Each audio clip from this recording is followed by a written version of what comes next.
ଆମେ କମଲ ଲୋଚନ ପାରି ବାଲେଶ୍ୱର ଜିଲ୍ଲା ପାଟପଡ଼ ମୁକ୍ତି ମୋର୍ଚ୍ଚାର ସଭାପତି। ନିଶ୍ଚିତ ଭାବେ ଗୋଟେ ଦଳ ଗୋଟେ ତାର କର୍ମୀ ଉପରେ ବିଶ୍ୱାସ କରୁଛି ଏବଂ ଆମେ ଗୋଟେ ଦଳର ସ୍ୱଚ୍ଛ କର୍ମୀ ଭାବେ ଗୋଟେ ନିରପେକ୍ଷ ଭାବେ ଦଳକୁ ଆମେ ଭଲ ପାଇ ଆସିଛୁ। ଆମର ନେତା ଯିଏ ଅଛନ୍ତି ଗୁରୁଜୀ ଶିବ ସାର୍, ତାକୁ ଆମେ ବହୁତ ଭଲ ପାଉ ଏବଂ ସେ ଆମର ଭଗବାନ। ତେଣୁ ଆମେ ତାଙ୍କୁ ଅଶେଷ ଭଲ ପାଉ। ସେ ସେଇଠି ଜନସାଧାରଣଙ୍କର ସେବା କରିବା ପାଇଁ, ବିଶେଷ କରି ଆଦିବାସୀ ହରିଜନ ଲୋକମାନଙ୍କର ସେବା କରିବା ପାଇଁ ତାଙ୍କୁ ଗୋଟେ ଆମେ ଅନୁରୋଧ କରିଥିଲୁ ଏବଂ ସେ ସୁଯୋଗ ଦେଇଛନ୍ତି। ବହୁତ ଖୁସି। ସେଥିପାଇଁ ମୁଁ ଭାବୁଛି ଅନେକ କିଛି କରିପାରିବି ମୋ ନିର୍ବାଚନ ମଣ୍ଡଳୀ।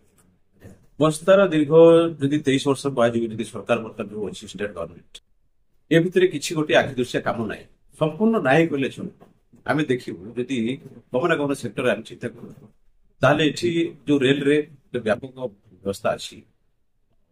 ବସ୍ତା ରେଲୱେ ଷ୍ଟେସନ ପୂର୍ବରୁ ଏଠି ଆପଣ କରୋନା ପୂର୍ବରୁ ସେ ଏକ୍ସପ୍ରେସ ଟ୍ରେନର ରହିଥିଲା ଏବଂ ଇଷ୍ଟ କୋଷ୍ଟ ଏକ୍ସପ୍ରେସ, କିନ୍ତୁ କରୋନା ପରେ କରୋନା ଉଠିଗଲା, ଟ୍ରେନର ଚଳାଚଳ ହେଲା, କିନ୍ତୁ ଅଦ୍ୟାବଧି ସେ ଟ୍ରେନ ଦିଟାର ଷ୍ଟପେଜ ନାହିଁ। ଟ୍ରେନ ଚାଲିଛି କିନ୍ତୁ ଦିଟା ଟ୍ରେନର ଷ୍ଟପେଜ ରହିବା ଗୋଟେ ଦୁର୍ଭାଗ୍ୟଜନକ ଅଛି। ଯଦି ଏଠି ଆମର ନିକଟରେ ଅତି ନିକଟରେ ଅଛି ବଙ୍ଗୋପସାଗର, ବଙ୍ଗୋପସାଗରରେ ଅନେକ ଟୁରିଜିମ ଫେସିଲିଟି କରାଇପାରିବ, ଯେଠିକି ୱେଷ୍ଟ ବେଙ୍ଗଲର ଦୀଘା ପାଖରେ ଯଦି ଗୋଟେ ସରକାର ଲାଗି ରହି ଦୀଘାକୁ ଗୋଟେ ପର୍ଯ୍ୟଟନ କେନ୍ଦ୍ର, ବିଶେଷ ପର୍ଯ୍ୟଟନ କେନ୍ଦ୍ର କରିଛନ୍ତି। ତା ପାଖରେ ଆମର ଉଦୟପୁର ଅଛି, ତାଳସାରୀ ଅଛି ଏବଂ ଆହୁରି ନିକଟରେ ଡଗରା ବି ଅଛି, କସାଫଳ ଅଛି, ଅନେକ ମହାଳ ଅଛି, ଆମ ପାଖରେ ଅନେକ ଫେସିଲିଟେସନ ଅଛି। ଆଉ ବର୍ଷକରେ ଥରେ ସେଠି ବାଣୀ ଯାତ୍ରା ବି ହଉଛି, ଲକ୍ଷାଧିକ ଲୋକ ଯାଉଛନ୍ତି।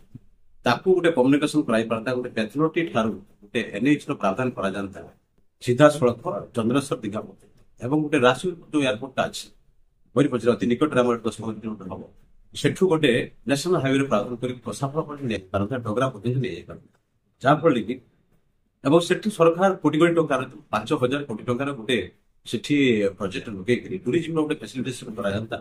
ଏବଂ ଏହା କଲେ ଏ ଅଞ୍ଚଳର ରାସ୍ତାଘାଟ ସହିତ ରାସ୍ତାଘାଟର ଦୁଇ ପାର୍ଶ୍ୱରେ ଯଦି ସରକାର ବିଦ୍ୟୁତ ଭାବେ ନିଷ୍ପତ୍ତି ନେଇକି କିଛି ମାର୍କେଟ କମ୍ପ୍ଲେକ୍ସ, ମଲ ଏବଂ ରେଷ୍ଟୁରାଣ୍ଟ ଇତ୍ୟାଦି ଖୋଲନ୍ତେ ଏବଂ ରାସ୍ତାଟାକୁ 4-way ଲେନ୍ କରାଯାନ୍ତା, ଜାଗା ଜାଗା 6-way ଲେନ୍ ର ଆବଶ୍ୟକତା ଅଛି, ଯୋଉଟା କି ଦୀଘା ପର୍ଯ୍ୟନ୍ତ ବେତନଟି ତାକୁ 6-way ଲେନ୍ କରାଯାନ୍ତା ଏବଂ ସେଠୁ ଯୋଉ ପର୍ଯ୍ୟଟନ ମାନେ ଯିବା ଆସିବା କରନ୍ତେ ଆପଣଙ୍କର ଦେବକୁଣ୍ଡ ଆରମ୍ଭ କରି ଶିମିଳିପାଳ ବହୁତ କନେକ୍ଟିଭିଟି ହୁଅନ୍ତା। ଆପଣଙ୍କର ଯେତେ ପର୍ଯ୍ୟନ୍ତ ବଙ୍ଗୋପସାଗର ଯୋଉ ସିବେଲ୍ଟଟା ଅଛି ଆମର, ତାକୁ ଯଦି ଆମେ ଉନ୍ନତିକରଣ ନ କରିଛୁ, ପର୍ଯ୍ୟଟନର ବିକାଶ ପ୍ରାଧାନ୍ୟ କରାଯାଇଛି, ସେତେ ପର୍ଯ୍ୟନ୍ତ ଏ ଅଞ୍ଚଳର ଉନ୍ନତି କେମିତି ହବ?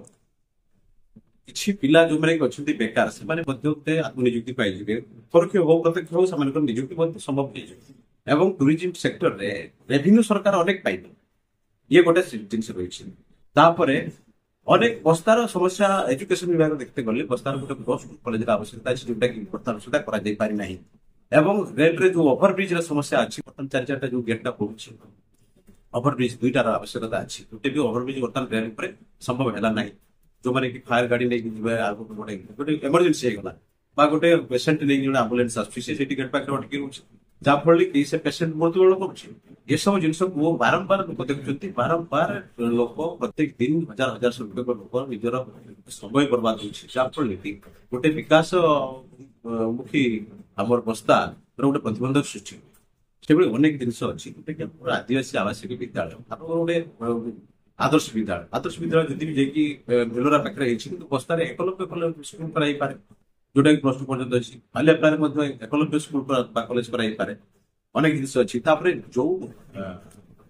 ଯୋଉ ଏନ୍ଏସି ଟା କରାଗଲା ବହୁତ ପରେ କରାଯାଇଛି। ଏନ୍ଏସି ରେ ଯୋଉ ସଂଖ୍ୟକ ଲୋକ ଦରକାର, ସେଟା 2011 ମସିହା ସେନ୍ସସ୍ ରିପୋର୍ଟ ଅନୁଯାୟୀ କରାଯାଇଛି, କିନ୍ତୁ 2024 ବର୍ତ୍ତମାନ ହେଲାଣି, 13 ବର୍ଷ ୟା ଭିତରେ ବିତିଗଲାଣି, ଅନେକ ମାଇଗ୍ରେସନ ହେଇଛି ଏବଂ ପପୁଲେସନ ଏଠି ବଢିଛି, ଯାହାଫଳରେ କି ଏଠି ମ୍ୟୁନିସିପାଲିଟିର ପ୍ରାବଧାନ ଥିବା ବେଳେ, ମ୍ୟୁନିସିପାଲିଟି କ୍ୱାଲିଫାଇ କରୁଥିବା ବେଳେ ବର୍ତ୍ତମାନ ତାକୁ ଏନ୍ଏସି ଦିଆଯାଉଛି। ବହୁତ ଦୁର୍ଭାଗ୍ୟଜନକ। ଘୋଷଣା ତ ହେଇଛି, ତା ପୁଣି ଭାବେ ଇଲେକ୍ସନ ସମୟରେ ଏସବୁ ଘୋଷଣା କରିବା, ଗୋଟେ ସରକାର ପୁଣି ଥରେ ସରକାରକୁ ଆସିବା ପାଇଁ ଗୋଟେ ପ୍ରୟାସ କରୁଛନ୍ତି, ଏଟାକୁ ଆଗରୁ କଣ ପାଇଁ କଲେନି? ଏ ତ ବହୁତ ପୂର୍ବରୁ କରାଯାଇ ପାରିଥାନ୍ତା। ବହୁତ ନିଯୁକ୍ତି କ୍ଷେତ୍ରରେ ବି ପ୍ରାଧାନ୍ୟ କରାଯାଇଥାନ୍ତା। ଗୋଟେ ମୁଖ୍ୟମନ୍ତ୍ରୀ ବହୁତ ବର୍ଷର ଏବଂ ସରକାର ଗୋଟେ ଦଳର ବହୁତ ବର୍ଷ ଧରି ଚାଲିଛି, ସେମାନେ ପୂର୍ବରୁ କଣ ପାଇଁ ଆସି ପର୍ଯ୍ୟନ୍ତ ଆମେ ଦେଖୁଛୁ ଗୋଟେ +2 କଲେଜ, ଗୋଟେ ପାଠ ପଢିବା ପାଇଁ 10 କ୍ଲାସ ପାସ୍ ଆଉଟ୍ ହେଇଗଲା ପରେ 3ଟା ଏଠି କଲେଜ ସ୍କୁଲ ଅଛି, ଯୋଉଟା ଗୋଟେ ଏସ୍ଏନ୍ଆଇ ସ୍କୁଲ ଅଛି, ଗୋଟେ ଗାର୍ଲସ ହାଇ ସ୍କୁଲ ଅଛି, ଗୋଟେ ଡିଏସ୍ଆଇ ସ୍କୁଲ ଅଛି। ପ୍ରତି ବର୍ଷ ପାସ୍ ଆଉଟ୍ ପିଲା ପାଖାପାଖି 300 ଅଛନ୍ତି।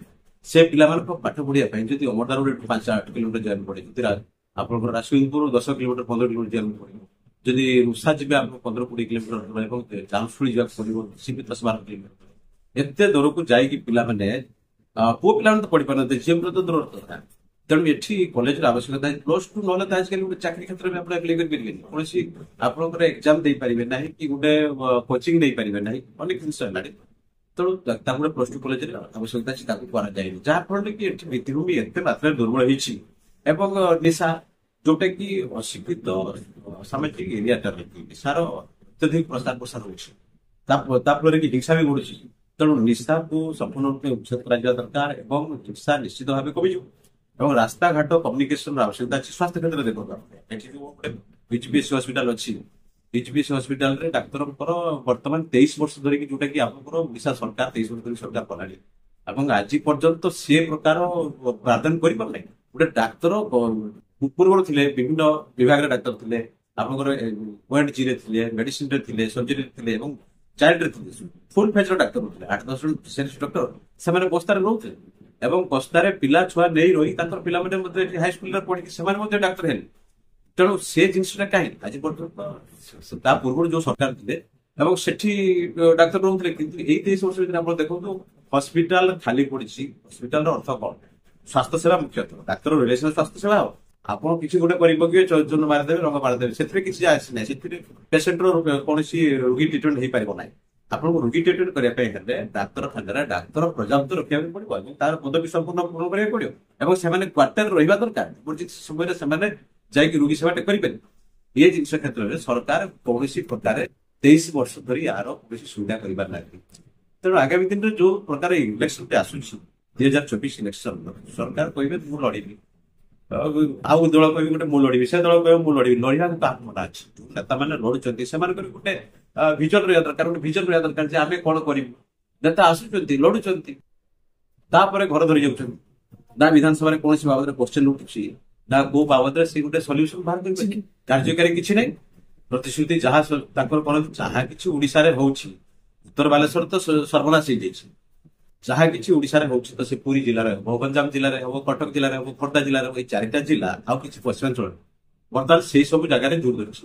କିନ୍ତୁ ଉତ୍ତର ବାଲେଶ୍ୱର ପାଖାପାଖି ମୟୂରଭଞ୍ଜ ଟିଭି ଏଠି ଅଛି, ଗୋଟେ ରାସନପୁର ଏୟାରପୋର୍ଟଟା, ଏୟାରପୋର୍ଟଟା ଓଡିଶାରେ କେତୋଟି ଏୟାରପୋର୍ଟ ସରକାର କଲେଣି, କିନ୍ତୁ ରାସନପୁର ଏୟାରପୋର୍ଟ ଯୋଉଟା କି ସର୍ବବୃହତ୍ତମ କମର୍ଦା ଏୟାରପୋର୍ଟଟା, ତାର ସବୁ ରହିଛି। ଆପଣଙ୍କର ସେଠି ଜମି ଅଧିଗ୍ରହଣ କରିବା ଦରକାର ନାହିଁ, ଜମି ଅଧିଗ୍ରହଣ ହେଇକି ଅଛି ଏବଂ ଅଳ୍ପ ଖର୍ଚ୍ଚରେ ସେ ଏୟାରପୋର୍ଟ ଅଲରେଡି ଫଙ୍କସନିଂ କରିପାରିବ। କିନ୍ତୁ ତାକୁ ଆଜି ପର୍ଯ୍ୟନ୍ତ ସରକାର ଗୋଟେ ନିରାମିଷ ସାଜିଛନ୍ତି, ଗୋଟେ ଭେଦଭାବ ସୃଷ୍ଟି କରୁଛନ୍ତି ଯେ ଗୋଟେ ଆଦିବାସୀ ଏରିଆରେ ଆମେ କାହିଁକି ଗୋଟେ ଏୟାରପୋର୍ଟ କରିଦେବା ଏବଂ ତାକୁ କଲେ ସରକାରଙ୍କର ପର୍ଯ୍ୟଟନ ବିଭାଗରେ ଏବଂ ଡାଇରେକ୍ଟ ଏମ୍ପ୍ଲୟମେଣ୍ଟ ଏବଂ ଇନଡାଇରେକ୍ଟ ଏମ୍ପ୍ଲୟମେଣ୍ଟ ମଧ୍ୟ ହେଇପାରିବ। ଆପଣଙ୍କ ପାଖରେ ଏଠୁ 30-40-50 କିଲୋମିଟର ଦୂରରେ କି ଆପଣଙ୍କର ଦୀଘା ରହିଛି ଏବଂ ସି ବେଲ୍ଟ ରହିଛି, ଆପଣଙ୍କର ଉଦୟପୁର ରହିଛି, ତାଳସାର ରହିଛି, ଡଗରା ରହିଛି, ବିଭିନ୍ନ ଜାଗାକୁ ଲୋକ ଯିବା ଆସିବା କରିପାରିବେ ଏବଂ ସମୁଦ୍ର କୂଳରେ ବିଶେଷ କରିକି ସମୁଦ୍ର କୂଳରେ ଆପଣଙ୍କର ବିକାଶ ଯଦି ନ କରାଯାଉଛି, ଆପଣ ଦେଖନ୍ତୁ ଗୋଆରେ ସମୁଦ୍ର କୂଳରେ ବିକାଶ ହଉଛି ବୋଲି ଫରେନ ଟୁରିଷ୍ଟ ମାନେ ଆସୁଛନ୍ତି ଏବଂ ସେଠି ସରକାର ରେଭିନ୍ୟୁ ପାଉଛନ୍ତି। ଯଦି ପର୍ଯ୍ୟଟନ ବିଭାଗ କ୍ଷେତ୍ରରେ ଯଦି ସରକାର ରେଭିନ୍ୟୁ ନ ପାଇଲେ ତାହେଲେ ସରକାର ଲୋକମାନଙ୍କର କୌଣସି ହିତ ବହୁତ କମ ପଇସା ଖର୍ଚ୍ଚ ହେଇଛି, କେତେ କୋଟି କୋଟି ଟଙ୍କା କଣ ବାଲେଶ୍ୱର ଯେତିକି ସି ବେଲ୍ଟ ଅଛି ଏବଂ ଯେତିକି ଲୋକଙ୍କର ଆପଣ ଦେଖନ୍ତୁ ଏ ବାରୁଣୀ ଯାତ୍ରାରେ କେମିତି ଲୋକ ହେବେ, ସବୁ ସମୟରେ ଲୋକ ହେବେ, ଫେସିଲିଟେସନ ଦରକାର।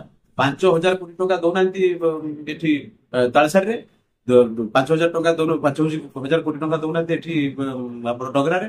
ବିଭିନ୍ନ ଜାଗାକୁ ଯଦି ଇନଫ୍ରାଷ୍ଟ୍ରକ୍ଚର ଡେଭଲପମେଣ୍ଟ କରାଯିବ, ଲୋକ ଆସିବେ, ରେଷ୍ଟୁରାଣ୍ଟ ବନାନ୍ତୁ, ଆପଣଙ୍କର ସପିଂ ମଲ୍ ବନାନ୍ତୁ, ଆପଣଙ୍କର ଇଏ ବିଭିନ୍ନ ପାର୍କ ବନାନ୍ତୁ, ଚାଇଲ୍ଡ ପାର୍କ ଆରମ୍ଭ କରିକି ଦୀଘାକୁ ଯାଆନ୍ତୁ, ଦୀଘାକୁ ଯାଇକି କଣ କଣ ହେଇଛି ତାକୁ ଦେଖି ଆସିକି ନିଜେ ବନାହାନ୍ତି। ଜଗନ୍ନାଥ ମନ୍ଦିର ପାଖରେ ବନଲେଣି, ରେଲୱେ ଲାଇନ ବନେଇଲେଣି, ଆପଣଙ୍କର ରେଲୱେ ଲାଇନ କଣ ଯାଇଛି ଦୀଘା ପର୍ଯ୍ୟନ୍ତ ରାସ୍ତା ଦେଇକି ଯିବା ଦରକାର। ନିଶ୍ଚିତ ଭାବେ ଉଷାରୁ ବାହାର କରନ୍ତୁ, ମଥାନି ଦେଇକି ଆପଣଙ୍କର ଲଙ୍ଗଳସ ଦେଇକି ଯଦି ସେଠି ବାଲିଆପାଳ ପାଖାପାଖି ହେଇକି ଭୁବନେଶ୍ୱର ହେଇକି ଯଦି ଚନ୍ଦ୍ରେଶ୍ୱର ପର୍ଯ୍ୟନ୍ତ ଯାଏ, ଅସୁବିଧା କଣ ଅଛି? ସରକାର ବନାନ୍ତୁ, ଯେତେ ଗମନାଗମନର ବ୍ୟାପକ ସୁବିଧା ହେଇଯିବ ସେତେ ଜଲ୍ଦି ଏରିଆରେ ଡେଭଲପମେଣ୍ଟ ହେଇଯିବ। ଯିଏ ପ୍ରାର୍ଥୀ ହଉଛନ୍ତି, ଯୋଉମାନେ ଇଲେକ୍ସନ ମଇଦାନରେ ଆସୁଛନ୍ତି ବା ଜିତୁଛନ୍ତି, ସେମାନଙ୍କର ଏ ପ୍ରକାର ଭିଜନ କାହିଁକି ରହୁନି?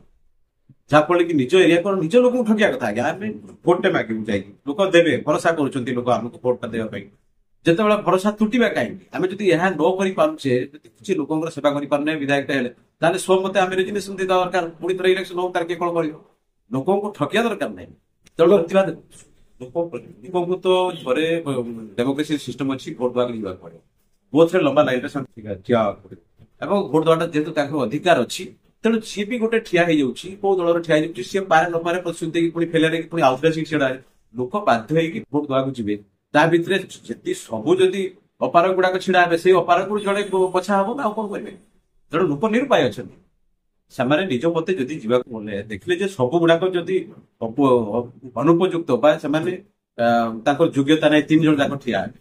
ଆଉ 3 ଜଣ ଜଣକାଙ୍କୁ ତ ବାଛିଲା ବେଳକୁ ସେ ଆସିଲା କଣ ବିକାଶ କରିବା ପଛରେ ଗୋଟେ ବିରାଟ ସରକାର ଭାବେ ରହିବା ଦରକାର। ତାପରେ ଯୋଉ ଲୋକ ପ୍ରତିନିଧି ମାନେ ଇଲେକ୍ସନ ମଇଦାନକୁ ଆସୁଛନ୍ତି ସେମାନଙ୍କର ପ୍ରତିବଦ୍ଧତା ରହିବା ଦରକାର, ବିଧାନସଭାକୁ ହଲଚଲ କରିବା ଦରକାର। ଏବଂ ବିଧାନସଭା ଆଗରେ ସେମାନେ ବାରମ୍ବାର ଫୁଲହାର ପକେଇକି ଗାନ୍ଧୀ ନୀତିରେ ବସୁନାହାନ୍ତି, ଯାହା ଫଳରେ କି ଲୋକମାନଙ୍କର ସ୍ୱାର୍ଥ ପାଇଁ ସେ ବସିବେ। ଏବଂ ସେଠି ବିଧାନସଭା ଯଦି କୋଶ୍ଚିନ୍ ଭାବରେ କୋଶ୍ଚିନ୍ କରିପାରିଲେ ଭଲ, ଯଦି କରିପାରୁନାହାନ୍ତି କିଛି ବିଧାନସଭା ଭିତରେ, ତାହେଲେ ବାହାରେ ଆସିକି ଫୁଲହାର ପକେଇକି ବସନ୍ତୁ। ଲୋକମାନେ ଜନସାଧାରଣ ଆପଣଙ୍କୁ ଭୋଟ ଦେଇଛନ୍ତି, ଭରସା କରିଛନ୍ତି, 5 ବର୍ଷର ହାତ କାଟିକି ସେମାନେ ଭୋଟ ଦେଇକି ଆପଣଙ୍କୁ ଦାୟିତ୍ୱ ଦେଇଛନ୍ତି। ଆପଣ ଦାୟିତ୍ୱହୀନ ଭାବେ କାମ କରିପାରିବେନି। ଲୋକ ତାଙ୍କ କାମ କରୁଛନ୍ତି ଡେମୋକ୍ରେସିରେ, by the people of the people for the people democracy.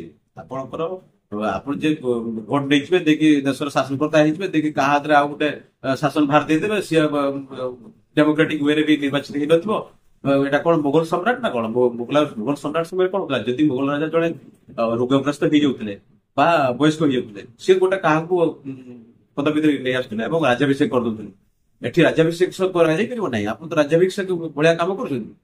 ତେଣୁ ଏଠି ଜନସାଧାରଣଙ୍କର ଲିଡର ଆପଣ ଜନସାଧାରଣ ପାଇଁ କାମ କରିବେ, ସିଧାସଳଖ ଯୋଉମାନେ ଇଏ ଅଛନ୍ତି ଇଲେକ୍ଟେଡ ବାଇ ଦି ପିପଲ ଅଛନ୍ତି ତାଙ୍କୁ ଲଗେଇ କାମ କରାଯାଇପାରେ। ମନ୍ତ୍ରିମଣ୍ଡଳ ଅଛି, ମନ୍ତ୍ରୀମାନେ ଅଛନ୍ତି, ତାଙ୍କୁ ଲଗେଇ କାମ କରାଯାଇପାରେ। ଆପଣ କାହା ହାତରେ ଗୋଟେ ଖଣ୍ଡା ଧରେଇ ଦେଇକି ଓଡିଶା ସାରା ବୁଲେଇ ଦେଇପାରିବେ? ଭାଇ ମାନଙ୍କୁ ମୁଁ ମୋର ଭିଜୁଆଲ୍ସ ବିଷୟରେ କହିଛି। ଆପଣ ଦେଖନ୍ତୁ ଗୋଟେ 500 ଟଙ୍କା ଭତ୍ତା ବୃଦ୍ଧି କି ପ୍ରକାର ଅଦର ଷ୍ଟେଟ ମାନେ 3000 ଟଙ୍କା 2000 ଟଙ୍କା କଲେଣି। ଭିନ୍ନକ୍ଷମ ହଉ କି ବୁଢା ବୁଢୀ ଭତ୍ତା ହଉ, ଭତ୍ତା ଗୋଟେ ବଢିବ। ସେ ଭତ୍ତାରେ କଣ କି ବୁଢା ବୁଢୀ ସିନା ଭତ୍ତାରେ ନିଅନ୍ତି, ସିଏ ନେଲେ କି ତା ପୁଅ ପେୟା କରିକି ରହିଥିବ ମାର୍କେଟିଂ କରିବା ଭତ୍ତାଟା ଦେଇଛି। ନାତୁଣୀ ନାତୁଣୀ କହୁଥିବ ମୋ ସ୍କୁଲ ଫିଟା ଦେଇପାରିବ ଠାକୁମା ଆଜି ଭତ୍ତାଟା କରୁଛି। ତେଣୁ ସିଏ ବୁଢା ବୁଢୀ ଭତ୍ତା ନିଅନ୍ତି ସତ, କିନ୍ତୁ ତାଙ୍କ ପରିବାରର ବିଭିନ୍ନ ମାନେ ସଦସ୍ୟଙ୍କ କାମରେ ଲାଗିଯାଏ। ତେଣୁ 500 ଟଙ୍କାକୁ ଯଦି ଆଉ 500 ଟଙ୍କା ବଢେଇ ଦିଆଯିବ ଏବଂ 3000 ଟଙ୍କା କରାଇ ପାରିଲା ନାହିଁ, ତାହେଲେ ଇଏ କି ପ୍ରକାର ଆଦର୍ଶର କଥା କୁହାଯାଉଛି? ଆମେ ଭଲ ସଫଳତାର ସହିତ କାମ କରୁଛୁ, କଣ ସଫଳତା? ଯଦି ଆପଣ କହିବେ ଯେ 2000 ଟଙ୍କା ଲେଖା ମହିଳା ମାନଙ୍କୁ ଦେଇପାରିବେ ନାହିଁ, ଶୀତଳ ଭଣ୍ଡାର ଗୋଟେ କରିପାରିବେ ନାହିଁ, କୃଷି ମାନଙ୍କର ସମସ୍ୟା ଅଛି ତାକୁ ଋଣ ଛାଡ କରିପାରିବେ ନାହିଁ, ଯଦି ତାକୁ ଆପଣ 1,00,000 ଟଙ୍କା ପର୍ଯ୍ୟନ୍ତ ସୁଧ ଛାଡ କଲେ ତାକୁ କହିବେ ଆମେ ଚାର୍ଜ ନବୁ, ତ ଏଠି ଗମନାଗମନର ସୁବିଧା ଆପଣ କରିପାରିବେ ନାହିଁ। ଟ୍ରେନ ଯଦି ଏଠି ତାର ଷ୍ଟପେଜ ହେଲା, ଷ୍ଟପେଜ ଉଠିଯାଇଛି, ତାକୁ ଷ୍ଟପେଜ କରିବା ପାଇଁ ଚେଷ୍ଟା କରିବେ ନାହିଁ। ଏବଂ ଆପଣଙ୍କ ପାଖରେ ବିଭିନ୍ନ ଇନଫ୍ରାଷ୍ଟ୍ରକ୍ଚର ଅଛି, ତାକୁ ରିଡେଭଲପମେଣ୍ଟ କରିପାରିବେ ନାହିଁ। ଯୋଉଟାକୁ ଅଛି ଆପଣଙ୍କର ସି ବେଲ୍ଟରେ ତାକୁ ବି ଡେଭଲପମେଣ୍ଟ କଲେ ଅନେକ କିଛି, ପର୍ଯ୍ୟଟନର ବିକାଶ ଆପଣ ନ କଲେ କିଛି କରିପାରିବେନି। ଏଟା ଏକଦମ ବଡ କଥା। ଯୋଉ ଷ୍ଟେଟ ପର୍ଯ୍ୟଟନ, ନେପାଳ କୁହନ୍ତୁ, ଅନ୍ୟାନ୍ୟ କଣ୍ଟ୍ରି କୁହନ୍ତୁ, ସେମାନଙ୍କ ପାଖରେ କଣ ଅଛି? ପର୍ଯ୍ୟଟନର ବ୍ୟାପକ ପ୍ରାବଧାନ ସେମାନେ କରିଛନ୍ତି। ଇଣ୍ଡିଆ ଲୋକ ଯାଇକିରି ମାଲଦୀପରୁ ଆରମ୍ଭ କରି ସବୁ ଜାଗାରେ ପହଞ୍ଚୁଛନ୍ତି ଏବଂ ପଇସା ସେଠି ଦେଇକି ଆସୁଛନ୍ତି। ବିବାହର ତ ପୁରା ଇଣ୍ଡିଆରେ ହଉନି, ସେ ଯାଇକି ପୁଣି ସେ ବାହାର କଣ୍ଟ୍ରିରେ କଲେଣି। ତେଣୁ ତାକୁ ସବୁ ନିଜ କଣ୍ଟ୍ରି ଭିତରେ ଲିମିଟେଡ କରିବା ପାଇଁ ସରକାର ପ୍ରୟାସ କରିବା ଦରକାର। କିନ୍ତୁ ଏମାନଙ୍କର ପ୍ରୟାସ କଣ ହଉଛି ଯେ ପ୍ରତି 2.5 ବର୍ଷ 2 ବର୍ଷର ଇଲେକ୍ସନ ଆସୁଛୁ, ଆମେ କଳା ପେପର ମିଲ୍ ବନ୍ଦ କରିଦବା, ଗୋପୀନାଥ ସୂତାଗୋଳ ବନ୍ଦ କରିଦବା, ଇଣ୍ଡଷ୍ଟ୍ରି ବନ୍ଦ, ପିଲା ଟାକ୍ସଟାକୁ ଚଳିବାର ନାହିଁ, ଅଦର୍ଶ ସବୁ ଯୋଉଟା ଏମ୍ପ୍ଲୟମେଣ୍ଟ ଯାହା ଗୁଡାକ ଅଛି ସେଗୁଡାକ ସବୁ ବନ୍ଦ ବାନ୍ଦ କରିଦବା। ଆପଣ ନ୍ୟୁ ଏମ୍ପ୍ଲୟମେଣ୍ଟ କାହିଁ କରିଛନ୍ତି? ନ୍ୟୁ ଏମ୍ପ୍ଲୟମେଣ୍ଟ ତ ମୂଳେ କରିନାହାନ୍ତି, ଯୋଉଗୁଡାକ ଏମ୍ପ୍ଲୟମେଣ୍ଟ ଥିଲା ତାକୁ ଡ୍ୟାମେଜ କରିଛନ୍ତି। ତେଣୁ ଏ ବାବଦରେ ଯଦି ଆପଣ ମାନେ ଯତ୍ନଶୀଳ ନ ହେବେ, ତାହେଲେ ପିଲାମାନଙ୍କ ହାତକୁ ରୋଜଗାର ଆସିବ କେଉଁଠି? ଗୋଟେ ଜିନିଷ ହେଲା ନିଯୁକ୍ତି, ବହୁତ ବଡ ଜିନିଷ। ଆପଣ ବିଭିନ୍ନ ରେଲରେ 3 ଲକ୍ଷ ଉପରେ ଆପଣଙ୍କ ନିଯୁକ୍ତି ହେଇପାରିବ, ଏଜୁକେସନରେ 90,000 ଲୋକ ଏମ୍ପ୍ଲୟମେଣ୍ଟ ପାଇପାରିବେ ଓଡିଶାରେ, ଏବଂ ସ୍ୱାସ୍ଥ୍ୟ କ୍ଷେତ୍ରରେ ଅନେକ ଏମ୍ପ୍ଲୟମେଣ୍ଟ ଖାଲି ପଡିଛି। ଆପଣମାନେ ଗୋଟେ ଜାଗାରେ ତହସିଲ ଅଫିସରେ ସେ ତହସିଲଦାର ଯାଇକି ଭିଡିଓ କାମ କରୁଛି, ସବ ରେଜିଷ୍ଟ୍ର କାମ କରୁଛି, ଅନେକ ବାର ସୁବିଧା ହଉଛି। ତେଣୁ ଆପଣ ଏମ୍ପ୍ଲୟମେଣ୍ଟ କାହିଁକି ରଖୁଛନ୍ତି? ତାକୁ ଦିଅନ୍ତୁ, ଦରମା କିଏ ଅଧିକା ଦେବା ପାଇଁ କହୁଛି, ଏମ୍ପ୍ଲୟମେଣ୍ଟ ଆଗେ ଦିଅନ୍ତୁ। ନିଶ୍ଚିତ ଭାବେ ସର୍ବପ୍ରଥମେ ଆମେ ବେତନଟି ଗୋଟେ ନ୍ୟାସନାଲ ହାଇୱେ ଦରକାର ପର୍ଯ୍ୟନ୍ତ ଓଭର ଗାନ୍ଧୀ ଛକ ବାଲିଆପାଳ ଏବଂ ଭୁଗରାଇ ଦେଇକି, ଏବଂ ଗୋଟିଏ ନ୍ୟାସନାଲ ହାଇୱେ ଆବଶ୍ୟକତା ଅଛି ଜାମଶୁଳି ଦେଇକି ଡଗରା ପର୍ଯ୍ୟନ୍ତ ଏବଂ ଯୋଉଟା କି ଖସାଫଳ ପର୍ଯ୍ୟନ୍ତ ଲମ୍ବି ପାରିବ। ରୋଡ କମ୍ୟୁନିକେସନ କୁ ଆପଣଙ୍କୁ 4 ୱେ 6 ୱେ ଦରକାର କରିବାକୁ ପଡିବ। ଏବଂ ଯୋଉଟା ଥିଲା କୋଷ୍ଟାଲରେ ଆପଣଙ୍କର ଦୀଘା କୋଦରୁ ଗୋପାଳପୁର ଯୋଉ ନ୍ୟାସନାଲ ହାଇୱେଟା, ତାକୁ ସରକାର କାହିଁକି ଚାପିକି ରଖିଛନ୍ତି? ଜାଗା ଅଧିଗ୍ରହଣ କରାନ୍ତୁ ଶୀଘ୍ର ଏବଂ ସେଟାକୁ କାର୍ଯ୍ୟକାରୀ କରାନ୍ତୁ। ତା ସଙ୍ଗେ ସଙ୍ଗେ ଯୋଉଗୁଡାକ ଅଛି ଆପଣଙ୍କର ଇନ୍ଦିରାବାସରେ 1.5 ଲକ୍ଷ ଟଙ୍କାରେ କଣ କରାଇ ପାରିବ? ଯେ ସରକାର କହୁଛି ଏଟା ଗୋଟେ 1.5 ଲକ୍ଷ ଟଙ୍କା, ତାକୁ ବି ଆମେ ପଇସା ଦବୁ, ସେ ଗଭର୍ଣ୍ଣମେଣ୍ଟ ଘର ବନେଇବା ପାଇଁ 5 ଲକ୍ଷ ଟଙ୍କା ଦରକାର ଅଛି, ସରକାର ଦଉନାହାନ୍ତି। ଦରଦାମ ଯେଭଳି ଭାବେ ବୃଦ୍ଧି କରିଛନ୍ତି ସରକାର, ପଇସା ପତ୍ର ତ ନେବାର ତ ହେଳା କରୁନାହାନ୍ତି। ଆପଣଙ୍କର ପେଟ୍ରୋଲ ଦେଖନ୍ତୁ, ପଇସା କମେଇ ପାରୁନାହାନ୍ତି, ଗୋଟେ ଟଙ୍କା କମେଇ ପାରୁନାହାନ୍ତି। ଡାଲି, ତେଲ, ଲୁଣ ଯେଥିରେ ଦେଖନ୍ତୁ ଆପଣଙ୍କର ଡବଲ ଡବଲ ପଇସା ସରକାର ନେଉଛନ୍ତି, ସେ ପଇସା ଯାଉଛି କୁଆଡେ? ଲୋକଙ୍କର ପଇସା ଲୋକଙ୍କୁ ଦବା ଦରକାର ଅଛି। ଆପଣ ଟିକେ ଯଦି କର୍ପୋରେଟର, କମ୍ପାନୀ, ବିଲ୍ଡର୍ସ ଏଇମାନଙ୍କୁ ପଛରେ ଲଗେଇଦେବେ, ସେମାନେ କୋଟି କୋଟି ଟଙ୍କା ଋଣ ନେଇଯିବେ ଏବଂ ସେମାନେ 1% ଲୋକଙ୍କ ପାଖରେ 99% ସମ୍ପତ୍ତି ରହିବ, ଆଉ 1% ଲୋକ ମାନେ ସମ୍ପତ୍ତିକୁ 99% ଲୋକ କନଜମ୍ପସନ କରିବେ। ଏ ତ ବହୁତ ବଡ ଭେଦଭାବ। ସରକାର ଏ ଭେଦଭାବ ଉଠେଇକିରି ଲୋକଙ୍କ ନିଯୁକ୍ତି ସହିତ ଲୋକଙ୍କର ସମସ୍ୟାକୁ ବୁଝିବା ଦରକାର। ଏବଂ ସେଠି କୋଉଠି କୋଲ୍ଡ ଷ୍ଟୋର ନାହିଁ, ଚାଷୀ ହଇରାଣ ହଉଛି, କୋଉଠି ଚାଷର ପ୍ରୋବ୍ଲେମ ଅଛି, ଏକର ବିଶିଷ୍ଟ ଯୋଉଠି ଯାହାର ଜାଗା ଅଛି ତାକୁ ଗୋଟେ ଇଏ ଦେଇଯାଉ, ଗୋଟେ ଡିପଟେଲ ଦିଆଯାଉ ଏବଂ ତାକୁ ଇଲେକ୍ଟ୍ରିକ ଫି ମାଗଣା କରାଯାଉ। ଇଲେକ୍ଟ୍ରିକ ବାବଦରେ ମାଗଣା ନ କଲେ ବା ଡିପଟେଲ ଗୋଟେ ମାଗଣା ନଦେଲେ ସେ ତାର ଗୋଟେ ଏକର ଚାଷ ଜମିକୁ ବି ଚାଷ କରିପାରିବନି, ଏଟା ସିଓର। ତେଣୁ କୃଷି କତରୁ, ଶିକ୍ଷା କତରୁ, ଗମନାଗମନ କତରୁ ଆରମ୍ଭ କରିକି ଆପଣଙ୍କର ସ୍ୱାସ୍ଥ୍ୟ ପର୍ଯ୍ୟନ୍ତ ସବୁ ଦିଗରେ ସରକାର ଯତ୍ନବାନ ହେବା ଦରକାର। ଏବଂ ଆମେ ଯେହେତୁ ଇଲେକ୍ସନ ଲଢିବୁ, ଲୋକଙ୍କ ପାଖରେ ଏସବୁ ସମସ୍ୟାର ଗୋଟେ ଭିଜନ ଆମ ପାଖରେ ଅଛି। ଆମେ ଜାଣିସାରିଛୁ କଣ କଣ ପ୍ରୋବ୍ଲେମ ହେଇଛି ବାରମ୍ବାର, ଏବଂ ଲୋକ କୋଉଥିରେ ସଢୁଛନ୍ତି ତାକୁ ଫାଇଣ୍ଡ ଆଉଟ୍ କରିକି ଆମେ ଇଲେକ୍ସନ ଓହ୍ଲେଇବୁ। ଏବଂ କିଏ କଣ କରିବ କଣ ନାହିଁ ସେ କଥା ନୁହେଁ, ଆମେ କଣ କରିପାରିବୁ, ଲୋକମାନଙ୍କର କୋଉ ସମସ୍ୟାକୁ ଉତ୍ଥାପନ କରିପାରିବୁ। ଏବଂ ଇଲେକ୍ସନ ପରେ ମଧ୍ୟ ସରକାରଙ୍କୁ ଏ ବାବଦରେ ବାରମ୍ବାର ଆଉ ମେମୋରାଣ୍ଡମ ଦବୁ, ବାରମ୍ବାର ତାଙ୍କୁ ଆହ୍ୱାନ କରିବୁ ଏସବୁ କାର୍ଯ୍ୟକ୍ରମ କରିବା ପାଇଁ। ତେଣୁ ଗୋଟେ ବିଧାୟକ ନିଶ୍ଚିତ ହେବା ଦରକାର, ଆମକୁ ବିଧାନସଭାକୁ ଯିବାକୁ ଅଛି ଏବଂ ଲୋକଙ୍କର ସମସ୍ୟାକୁ ସେଠି ଉତ୍ଥାପନ କରିକି ତାର ପ୍ରଶ୍ନକାଳ ଭିତରେ ଆମେ ଜବାବ ମାଗିବାର ଆମର ଅଧିକାର ଅଛି। ନିଶ୍ଚିତ ଲୋକମାନେ ସଚେତନ ହେବେ। ଲୋକମାନଙ୍କୁ ଯଦି ତାଙ୍କୁ ବିଜନଟାକୁ ନିଆଯାଏ, ମନ ଛୁଆ ଜିନିଷ କୋଉଠି ସେମାନେ ଉଡିଛନ୍ତି, କୋଉ ଜାଗାରେ ତାଙ୍କ ପିଲା ଗୋଟେ ପାଠଶାଠ ପଢୁଛି କିନ୍ତୁ ତାଙ୍କୁ ଗୋଟେ ନିଯୁକ୍ତି ଦେଇପାରୁନି, ଏମିତି ଅନେକ ଜିନିଷ ଅଛି। ସ୍ୱାସ୍ଥ୍ୟ ସେବା କ୍ଷେତ୍ରରେ ସେ ଆସିପାରୁନି, କି ଆପଣଙ୍କର ଗୋଟେ ଥାର୍ଡ ଲାଇନ କରୁଛି ସରକାର, ଆପଣଙ୍କର ରୁଷା ଠାରୁ ରାଜଘାଟ ପର୍ଯ୍ୟନ୍ତ ଯୋଉ ଲାଇନ ଗୁଡାରେ ଲୋକ ଯିବା ଆସିବା କରୁଥିଲେ ସେଇ ଲାଇନ ତ ନୂଆ ଲାଇନ କରିଦଉଛନ୍ତି, ଯାହାଫଳରେ କି ସେମାନେ ଯିବା ଆସିବା କରି କେମିତି ଅମରନାଥ ରୋଡକୁ ଯିବା ଆସିବା ରାସ୍ତା ବନ୍ଦ ହେଇଯିବ, ବସ୍ତାକୁ ଯିବା ଆସିବା ରାସ୍ତା ବନ୍ଦ ହେଇଯିବ, ଆପଣଙ୍କର ଅନେକ ରାସ୍ତା କମ୍ୟୁନିକେସନ ବନ୍ଦ ହେଇଯାଉଛି, ଲକ୍ଷ ଲକ୍ଷ ଲୋକ ହଇରାଣ ହେଇଯିବେ। ତେଣୁ ସେଠି ଗଭର୍ଣ୍ଣମେଣ୍ଟ ନିଜେ ଆସିକିରି ତାଙ୍କର ଯୋଉ ଆଡମିନିଷ୍ଟ୍ରେଟିଭ ଅଫିସର୍ସ ମାନେ ଅଛନ୍ତି ସେମାନେ ଲାଗି ପଡିବା କଥା ନିଜ ଆଡୁ, ଏବଂ ଯୋଉ ଗୋଟେ ଥାର୍ଡ ଲାଇନ ତିଆରି କରୁଛନ୍ତି ତ ଆମର ଲୋକମାନେ କେମିତି ସେଠିକି ଯିବା ଆସିବା କରିବେ। ବ୍ରାହ୍ମଣ ଗୋଟେ ଗାଁ ଲୋକ ଅଛୁ, ସେ ଲୋକ ମାନେ କୋଉଠିକି ଯିବେ, ସେ ମୟୂରଭଞ୍ଜ ଭିତରକୁ ଯିବେ, ତାପରେ ଯାଇକି ଏୟାରପୋର୍ଟକୁ ଆସିବେ। ତେଣୁ ନିଜ ଡିଷ୍ଟ୍ରିକ୍ଟ ବି ଲୋକ ଆସିବା ପାଇଁ ଗୋଟେ ରାସ୍ତା ନାହିଁ।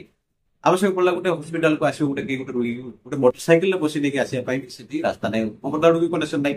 ତେଣୁ ଲୋକ ହଇରାଣ କେମିତି ନ ହେବେ, ତାଙ୍କର ସମସ୍ୟାକୁ ଦୂର କରାଯାଇପାରିବ କେମିତି, ଏବଂ ଧାନର ଗୋଟେ ଅଭାବୀ ମୂଲ୍ୟ ଯୋଉଟା ଅଛି ଏବଂ ପନିପରିବାର ସବୁ ଜିନିଷରେ ସରକାରଙ୍କୁ ଧ୍ୟାନ ଦେବା ଦରକାର।